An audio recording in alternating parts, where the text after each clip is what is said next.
What's up, y'all? All right, we are back today with another mock draft. Now, today, the way we're doing it is completely different. It's completely new, and we're doing something that I think will be a lot more exciting and involved for everyone watching this video to help kind of bring the whole picture together. So, what I'm going to do is I'm going to draft our team through the whole mock draft, and then I'm going to go into this document I started here where I have a depth chart made for the Seahawks that I went over in the last video I posted. So if you want a quick roster rundown, you could also go check that out after this video as well. But for now, we can kind of accomplish that in this video too.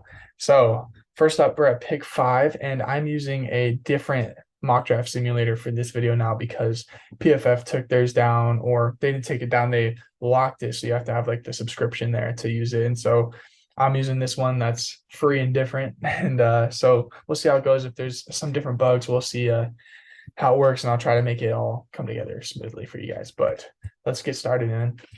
So the first pick here, for me, we got obviously Jalen Carter, Tyree Wilson. Those are the two guys that I think it really comes down to for me here. And obviously Anthony Richardson's intriguing. We got good players on the board, but I think personally, just based on team need, both of these would be a great fit because Tyree Wilson, even though he's an edge, I do think we could slide him inside and kind of use him as an end for us as well in our scheme, so we could have kind of just get our best 11 out there and move him around a bit. And I think the same thing is to be said with Jalen Carter. Um, but I wouldn't have Jalen Carter all the way at an edge, but I also wouldn't have Tyree Wilson as far interior as I would have Carter. So those are two different things. But I think interior D line is the bigger focus here. And of course, Jalen Carter's there's the off field issues, but I don't know those things. We just have to trust our coaches are going to figure that out. And I'm doing this as if the things off the field check out, and if they check out off the field, Jalen Carter is honestly a prospect that's hard to pass up, man. He's on tape, arguably the best player in this draft. So I'm going to take him here, and he's going to be a huge addition for our defense. Now, next, we're going to go immediately to pick 20. And just to let you guys know in advance, I'm not going to be doing trades. It offers trades quite a bit, but I'm not looking to do trades. I'm trying to just keep it pretty vanilla for this first draft here. And that's what I'm looking to do. So obviously we can see a lot has happened since we just did our last pick. A lot of guys off the board. Cam Smith went crazy high, which is surprising, but that's neither here nor there. Brian Bresee would be a guy that is decent here. I wouldn't mind. Lucas Van Ness is kind of like your Walmart brand Tyree Wilson, if you will. I think they bring similar things to the table. Keely Ringo, I think this is way too high for him.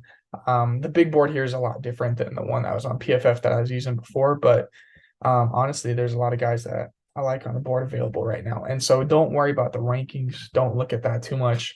Just look at the players. Rankings everywhere are going to be different. So we're just going to kind of roll with what we got here. Now, here I'm looking at a bunch of different possibilities. And if I'm honest, I'm not sure what I'm going to lead towards yet. So as I look through this, there's a few ways to think. Zay Flowers is a guy that immediately jumps out to me as a wide receiver prospect because I think he's a dog. He's a great player, and I think he'd add a ton of honestly just necessary skill to our team, and that'd be great to see. I'm gonna go on offense. I'm gonna look at wide receivers, see what guys are available. Quinn Johnson, Jalen Hyatt, Zay Flowers are the top guys. I think Zay Flowers is worth a pick here. If we go all together, again, Brian Bresee is a good prospect, but I don't think he's necessarily worth the 20th pick. That might be a bit of a reach if you're asking me. I think he's more of a guy who's like second round skill set right now, but he has more upside, and so that's why you look at him on the board in this range. Lucas Van Ness, I think, offers a little more versatility, and I really like him as a prospect here. So I'm actually going to take Van Ness at 20. And I think this is the first time I've done this in a mock draft, if I recall correctly. But I really like him. He's a good player. And I think the reason I'm comfortable with that is because we get to pick 37. And if I'm being honest, I'm looking wide receiver. We still got Josh Downs on the board. That's a great player. I think immediately adds a ton to our team, and we have a big need there that is kind of going underappreciated. But if we go back to offense, we go guard. We got Osiris Torrance available. We got John Michael Schmitz. But I think we can get some of these guys later in the draft, if I'm being honest, like more like later in the second round. I think what I'm going to go for here is I'm going to take Josh Downs, the wide receiver I really like out of North Carolina. And I think he'd immediately slide in as our wide receiver 3. And I think that's a major need. So I'm gonna address that right now with a guy that I think is one of the best players available on the board, and also fills a huge need for us. Now we get to pick 52 here. It's actually 51 in the draft because the Dolphins pick in the first round doesn't count, but it numbers it differently here. But anyway, you get the picture here. Kalijah Cansey available for me here would be a steal. I don't think that's realistic at 52, so I'm not gonna make that decision if I'm being honest. Mozzie Smith, though, that is something that I'd be very interested in also. Let's see. Oh, offense. Can I move around? Sorry, moving my camera here so we can look here what linebackers we got available. No, so the top guys have gone. Oh, Deion Henley's still here. That's the guy I'm definitely looking at as well. Yeah, I think Deion Henley might be the picture here. Corner, I don't like anyone specifically. Edge, Derek Hall's a good player. Andre Carter's okay. Tackle, yeah, Keanu Benton's a guy I'd also consider here. Mozzie Smith, let's see. Doing some big thinking here. I'm gonna take Mozzie Smith because of the need we have there. It's huge. I'm gonna draft linebacker later because I think that that's a huge need as well. But I'm looking to fill need as well as operate on the basis of best player available. Oh, we missed out by one pick on Keanu Benton. That would have been crazy, actually. Noah Sewell's here, but I'm not huge on him. If I'm being honest, I don't like that pick. Here we're in the round 3. What do we got here? Do I need to change Zach Evans? Israel, that's a guy I want to see if I can get later. Potentially, I really like him as a prospect. These guys are good players too, but not what I'm quite looking for. Defense, linebacker, Deion Henley here. He's available. I don't think this is realistic, if I'm being honest. I don't think he'd make it to round 3 in any world. So I'm not going to go with that, but just know I would go with that if I thought that it was reasonable. I like Deion Henley, and I strongly considered him with that second round pick, the 51. But I'm not comfortable taking him here, knowing that that would just be misleading you guys into thinking that's possible. So we're going to change up here and kind of see what else we like on the board. If I'm being honest, that's what we're looking at. We're making an adjustment. All in all, I like a couple guys here. Joe Tippmann, that's what I'm going with. Joe Tippmann. That's a guy. Yeah. Him or Luke Weipler. I think there's a good chance that one of them ends up being available, or they could be gone. The board falls differently. You never know. Offense, let's see. Offensive guard, yeah. Nothing here that I'm interested in. Oh, wait, yeah. Center, yeah, we got these guys. Ricky Armstrong, honestly, might be the more realistic option here as well, but I'm going to take Tippmann for now. Or these two are different kind of players. Whiteblade a little smaller, a little more agile, and Tippmann's a little bigger, but less mobile, as you'd imagine.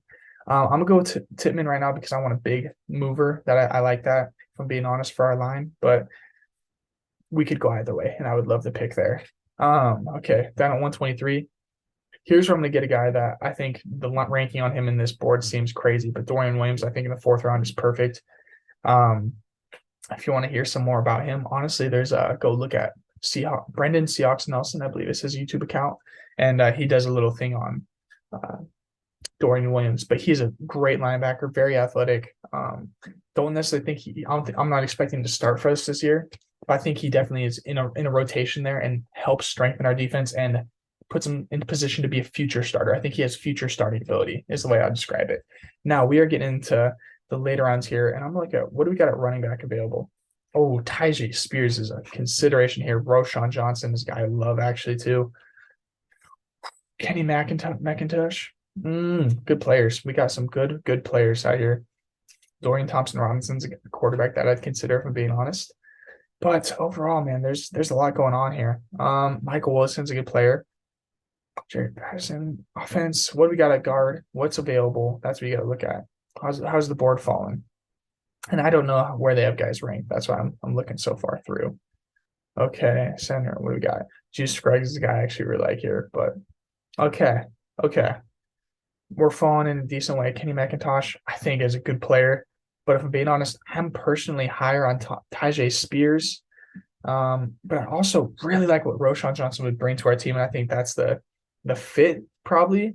But Tyjae Spears honestly runs with a lot of power too, even though he's a smaller back, and I think he brings a lot more versatility to our team. So I'm actually going to roll with Tyjae Spears at running back here, and just know those guys are all considerations, and that's why I'm saying we're talking different ideas here, but it's a similar trait. So now we're at 154. Not much has changed to the board, as you'd imagine, and I'm actually going to go for a little change up here. What can I do that's back to getting us back to needs, you know? What do we got available? Knowing that I'm really interested here at linebacker, Bumper Pool is an interesting player, if I'm being honest, but not that I'm going to take here. Edge, Byron Young is actually a good player out of Tennessee as well. D tackle, we got Moro Jomo, who is a guy that I'm actually strongly considering. Jalen Redmond as well. Byron Young, he's not going to last that long. That ranking is crazy to me, if I'm being honest. He won't last that long in the real draft. Corner, what do we got available? Jacorian Bennett, he's a freak athlete, but I don't think we need him on our roster. I think if we're going to draft corner, it would be higher, if I'm being honest, because I think if we draft a late round corner, it just adds to more depth, which we have great depth already. I think if we're going for corner, we're going for an upgrade immediately, which I think would be like a first couple round guy. So just throwing that out there. But yeah, for now, I think I'm gonna go Moro Ojomo because we need more bodies in that rotation on defense. We desperately do. So that's what we're gonna look at, boys. All right. Pick round 6 right now. Dorian Thompson Robinson, honestly, is a strong consideration. I might end up going that direction. Juice Scruggs is a great player. I don't know if he really could kick out the guard or anything. Jalen Redmond, another interior guy that would be interesting. Oh my goodness, man. Okay. Scrolling through the options. Oh, Antonio Mafi. That's what I'm going for. I'm going Antonio Mafi, a guard. We need depth offensive line badly. And so I'm going there. We got a starting center and we got a depth guard. And I think that's a great fit for us right now. And then we're going into this last round and we're looking for flyers. What guys do we think is there potential that could make an impact on our team? Not just this year in any like functional way, but in the future, man. You gotta look at, what positions could we add depth at? What are we looking for? Special teams contributor? More than anything, special teams is going to be a big picker. That's what you're considering. Or project quarterback, maybe. I would consider Malik Cunningham for that role. Dwayne McBride, he's got some stuff. He's kind of juiced up. I like him. That'd be a good depth pick here. Byron Young, Alabama. If he's here, I'm taking him so fast, but that's unrealistic. So I'm not going to go with that. Bumper Pool's a guy I could see coming here, and I'm willing to take him because I think he'd be a great special teamer as well. So throwing that all out there, that's our draft. Now we're going to see if it gives us a little summary. I don't know how it does it, but okay, sweet. We got a little summary of our team here, and now you guys are going to come with me as I build our team now. So first we got Jalen Carter, right? We go to the depth chart, and we immediately can kick Jaron Reed to that spot number 2. We're going to put Jalen Carter here filling that end. I know he's labeled as defensive tackle, but it's the same way like Draymond Jones was labeled as a defensive tackle. It's scheme. It's the interior 3, and that's where they'll fit in, right? Now, after that, we picked Lucas Van Ness here, and so I'm gonna fit him in here. And for now, I'm just gonna move Darrell Taylor here, and then Lucas Van Ness. Wow, that felt well for us, man. Okay, but these two is kind of interchangeable to me, but I'll go. Okay. Darrell Taylor here. Got Boye Mafe there. All right. And then we got a big pick here, Josh Downs. I think that is huge for our offense.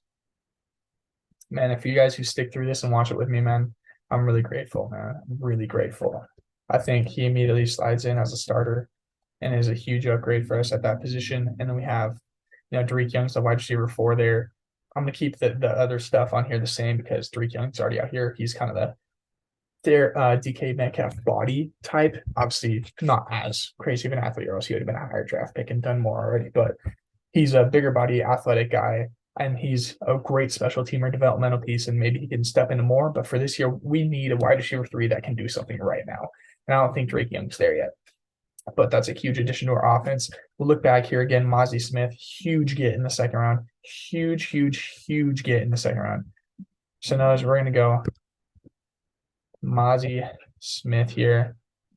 And we're kicking, oh gosh, Brian Monet down to nose tackle number 2. Huge upgrades, guys. I hope you're seeing what we're getting here, man. Joe Tittman. I think he comes in and starts at center. Evan Brown's a great player.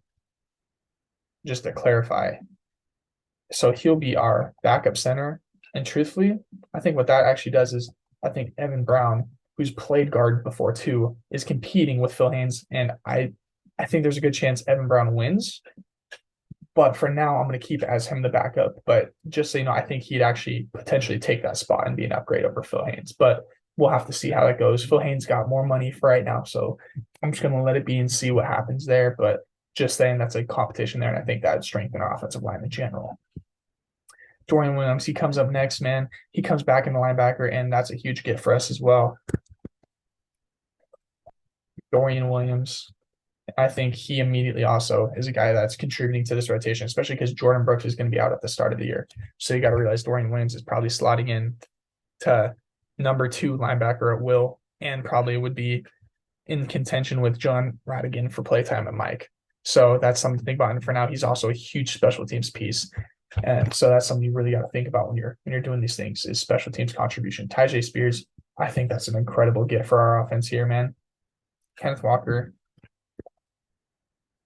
Tyjae Spears, I think, slots in immediately as RB2, kicking DJ Dallas down to RB3. And I think that's a great 3-man running back tandem there. I think that's perfect. I love that. I love that for a team, man. Moro Jamo, again, we're kicking him. He's going to be one that ends, and he's helping us make this lineup here a lot more fresh. And so I'm going to have him kind of competing with Miles Adams is how I'm going to view it for playing time because our team really likes Adams. And so that's what I'm looking at there. I think they compete. I think he could win that competition, but what we're looking at is our team in a rotation. We just changed our entire interior defensive line if you're seeing that, man. So great pick. I hope you guys are seeing how this immediately helps our team. Antonio Mafi, depth guard on the left side as well. I'm slotting him in. Antonio Mafi. Huge need for our team there, man. And I think, Jake Hurhan as well is probably going to be, you'd say, the backup right or left tackle here, or whatever you want to say, just to fill out the depth chart on our whole offensive line. But look at that. Now we have depth across the board, and we have actual guys that can play, and that just strengthens our unit as a whole there. So huge bump, huge Neil. Oh my gosh, huge news there, boys.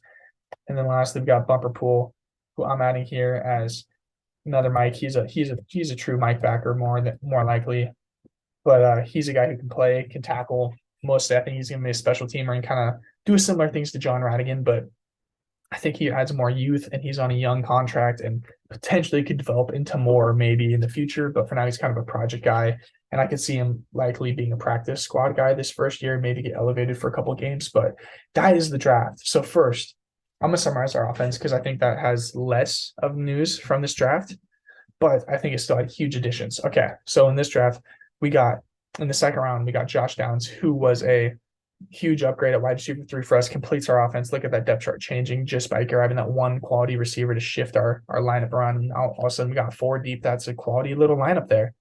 And then we got guys like Cade Johnson, who he's competing for a roster spot, but there's a chance he doesn't make it, and that's okay.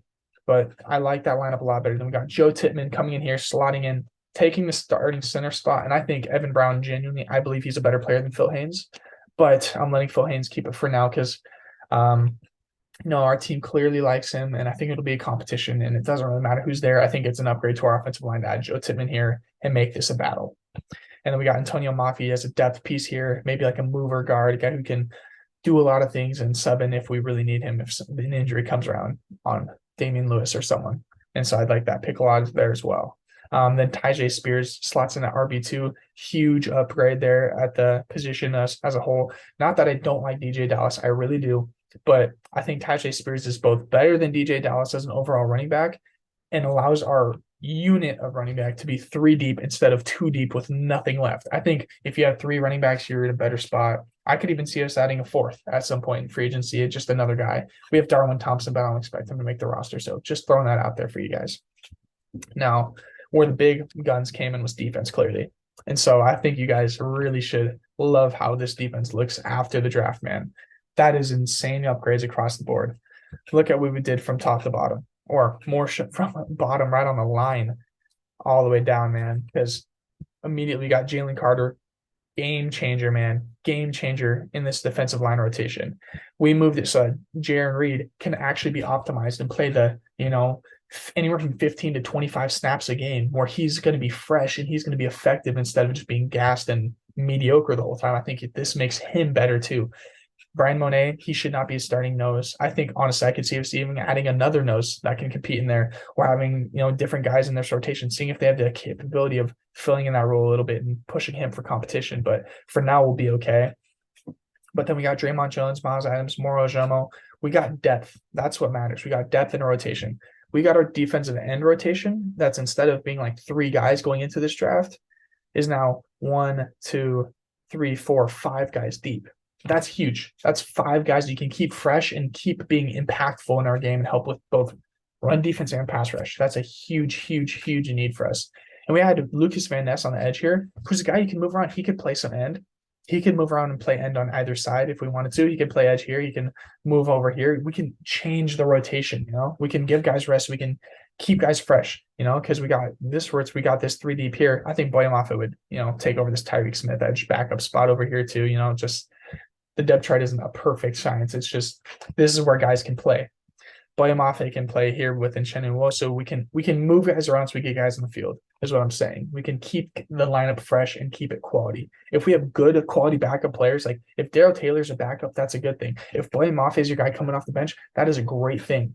That's what we're looking at. Jaron Reed's coming off the bench. You're looking way better all of a sudden. So just think about it that way. Our defensive line just got huge upgrades in this draft class here. Bobby Wagner, Jordan Brooks, and then Devin Bush and Dorian Williams coming off the bench. That would be a strong linebacker group for us as we go into the back half of the season. But for now, it'll be starting the year probably Bobby Wagner and Devin Bush, with Dorian Williams getting strong playing time. And I like that pick as a developmental piece because I think he'll probably fill in the future for Devin Bush, for Jordan Brooks, depending on those contract situations, because both of these guys got 1 year left. John Radigan's a special teamer. Bumper Pool is probably a special teamer / practice squad guy that we took a swing on in the 7th round. Really like those picks there, man. So I think that covers it top to bottom. Moro Ojomo again adds to that defensive rotation. I wasn't sure if I mentioned him yet in the summary here. But yeah, once again, I'm going to do a quick scroll here. So check out this. If you want to take a picture of that depth chart. If you want to scroll here, look at the offense. You can make a little depth. You can take a picture of that as well. And let me know what you think from top to bottom of this lineup of our class, our draft class here, and what it would do to our roster and how it would complete us. Because I think all of a sudden we go from, a team that was a 9-win team, made the playoffs and, competed with the Niners for the first half and then kind of got outclassed in the second half, to a team that can really compete. I think this is a strong team that I could see going divisional round, maybe compete for more, but we got a lot of talent in here that has so much potential to grow. And if we hit on this class, like I think this group of guys would, I don't know. I think sky's the limit. So let me know what you think. Please tell me what you think in the comments. And I hope you take the time to like and subscribe and, just tell me what you're thinking. Make this a community, man. I want this group to really grow and do something. And I spend quite a bit of time trying to think about what I'd want to do in this draft and how I'd want to put it all together and making the depth chart and making it a visual tool so you guys can all see what we're doing here. So I hope you guys appreciate that. And I hope you guys had a lot of fun watching the video. So I'm gonna move out now, but hope you enjoyed the video. Peace, guys.